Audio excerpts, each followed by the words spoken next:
जो मेंसेस का कम आना है वो बहुत सी बीमारियों में जो टॉप पे जो बीमारी आती है उसमें हमने अब डिस्कस किया कि पीसीओएस है जो सबसे अहम है बीमारी, जिसकी वजह से ख़वातीन की मेंसेस जो हैं वो रुक जाते हैं या इनफ्रीक्वेंट हो जाते हैं।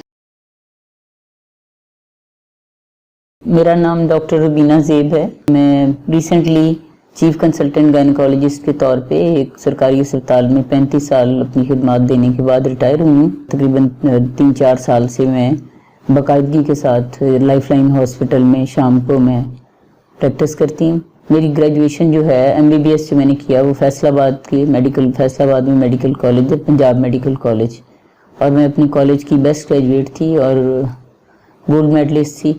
और मेरे क्रेडिट पे 14-15 gold medal, silver medal, bronze medal आ जाते हैं। मेरी सर्विस जो है वो सारी की सारी एक सरकारी अस्पताल में गुजरी है। मेरे क्रेडिट पे जब मैंने बाद में अपने रिकॉर्ड को कंपाइल किया तो तकरीबन 26,000 सर्जरियाँ मेरे क्रेडिट पे आती हैं।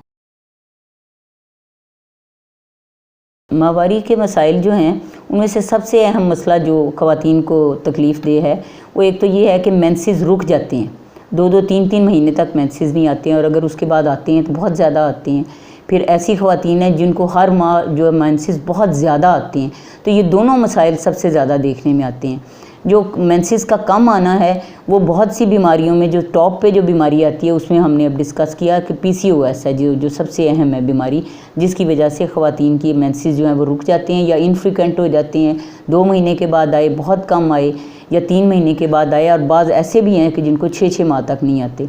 ये तो बीमारी के ज़ुमरे में ये दोनों चीज़ें आती हैं। लेकिन मैं आपको बताऊं कि कुछ ऐसे चीज़ें हैं जिनमें माहवारी का डिस्टर्ब होना नॉर्मल गिना जाता है। मसलन ख़ास तौर पे वो बच्चियां जो मेंसेस का जिनका स्टार्ट होता है उसको हम अपनी लैंग्वेज में मिनारके कहते हैं, कि जब बच्ची 8 या 9 साल की उम्र में उसको पहली दफ़ा मेंसेस आते हैं तो बाज़ औक़ात तो उसके मेंसेस पूरा महीना नहीं रुकते, और बाज़ औक़ात ऐसे होता है कि एक दफ़ा मेंसेस आ जाती हैं और 6-6 माह का वक्फ़ा हो जाता है। मैंने जैसे आपको बताया कि जब बच्ची पैदा होती है तो उसके अंदर मिलियंस की तादाद में अंडे होते हैं, वो आहिस्ता आहिस्ता ज़ाया हो रहे होते हैं। जब बलूगत तक वो बच्ची पहुंचती है तो उनकी तादाद हज़ारों में सिर्फ रह जाती है। तो चूँकि इस एज ग्रुप में आके जब वो मिनारके में या जब वो मेंसेस आने शुरू होते हैं तो इसको हम कहते हैं कि इनफ्रीक्वेंट ओवुलेशन होती है, कि अंडे का बनना और फटना रेगुलर नहीं होता हार्मोन्स का।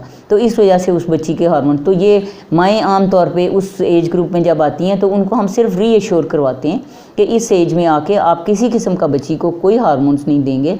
हाँ, अगर उसके बीच में किसी किस्म की कोई डेफिशिएंसी है, कैल्शियम की, उसके वाइटामिन्स की या आयरन की कोई डेफिशिएंसी है तो हम उसको एड्रेस करते हैं और उस मरीज़ को, बच्ची को जो हम इन तरीका इलाज से जो है वो उसका करते हैं। इसी तरह डिलीवरी के बाद मेंसेस का डिस्टर्ब होना और बच्चे के ज़ाया होने के बाद मेंसेस का डिस्टर्ब होना, या मेंसेस जब ख़त्म होने वाले हैं तो डिस्टर्ब होना, they are to be taken as normal. इनको हम ये समझते हैं कि इस स्टेज पे आके चूँकि हार्मोन इंटरनली डिस्टर्ब हैं तो वो आम तौर पे रिस्पॉन्ड कर जाते हैं। With the passage of time वो मेंसेस खुद ब खुद ठीक हो जाते हैं।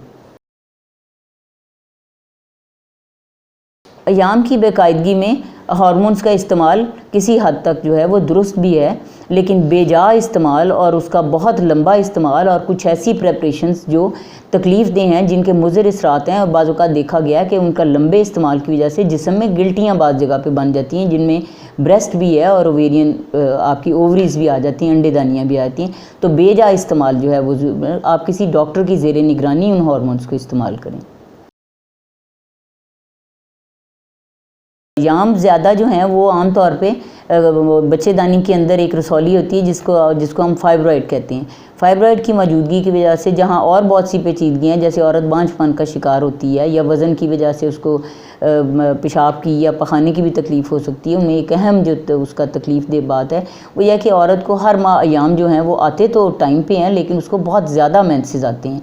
तो ऐसी ख़वातीन को जो है वो इस रसौली का सर्जरी के ज़रिए निकलवाना बहुत ज़रूरी होता है, चाहे वो किसी भी उम्र में हो, वो ओल्ड 40s में हो या 20s में हो। उसको ये अगर ये फाइब्रॉइड तंग कर रहा है, यानी कि इन तमाम जो डिजीज़ मैंने जिनका जिक्र किया जिनमें एक जो है वो अयाम का ज़्यादा आना है, तो ये निकलवानी जो है वो बहुत ज़रूरी होती है। खून की रसौली हम इन फाइब्रॉइड्स को कहते हैं, और पानी की रसौली वो होती है जो ओवेरियन सिस्ट होती है, जो दोनों अंडेदानियों में, दोनों साइड पे जो दो अंडेदानियाँ हैं उनके बीच में जो सिस्ट बनती है, वो उसमें आप अगर पानी वाली रसौली हो तो उसको सिस्ट कहते हैं, और अगर जैसे मैंने बताया था कि एंडोमेट्रियोसिस हो तो उसमें खून की रसौली, वो उसको भी खून की रसौली कह दिया जाता है, क्योंकि उसमें पानी की बजाय खून होता है। फाइब्राइड का इलाज सिर्फ ऑपरेशन के ज़रिए मुमकिन है, लेकिन अगर बहुत छोटा फाइब्राइड हो तो बाज़ औक़ात दवाई के साथ भी उसका इलाज किया जा सकता है। फाइब्राइड का इलाज हमारी किताबों में ये लिखा हुआ है कि the fibroids are the fruits of sin, कि जो अगर औरत मैरिड औरत है और वो फाइब्राइड निकलवाने के बाद हामला नहीं होती है तो वो दोबारा भी हो जाता है, और यही सूरत हाल शादी से पहले है कि अगर फाइब्राइड निकलवा दिया जाए और लॉन्ग हिस्ट्री इनफर्टिलिटी की हो जाए किसी भी वजह से, तो ये फाइब्राइड दोबारा भी हो जाते हैं।